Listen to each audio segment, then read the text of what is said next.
salaamaaleykum gars yi ñu ñëwaat ci résultat analyse yi Met Gala màggal gi parce que Fanta Mboup ak maam li ñu def du màggal mais Met Gala la ci biir màggal gi. léegi nag bu ñëwaatee ci aar dañuy wax Mame Ndiaye Savon ajaratu Mame Ndiaye alaaji Mame Ndiaye Serigne Mame Ndiaye Savon heureuse ménage ba pare heureuse ménage yàlla na sëy bi bàkkeer mais maam lii la maam yow ak sénégalais yi amu leen nëbboo mais nëbbu nga leen kolaana bi nëbbu nga leen ko mais maam sañse nga maam sa xeetu sañse rafet na say design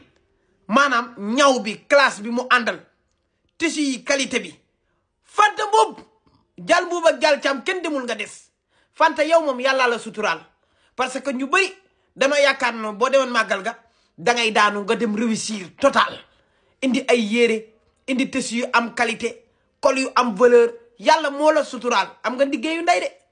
Fanta Mboup am nga liggéeyu ndey ak ñaanu waajur màggal gi wéetoo ci benn yoon saf na sap sañ-sa yi neex na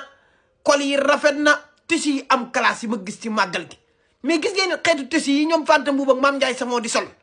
gis ngeen qualité tissu yi yéen ak xeetu ñaw yi non mais macha allah live bi ngoon lay doon incha allah ajaratu Mame Ndiaye heureuse ménage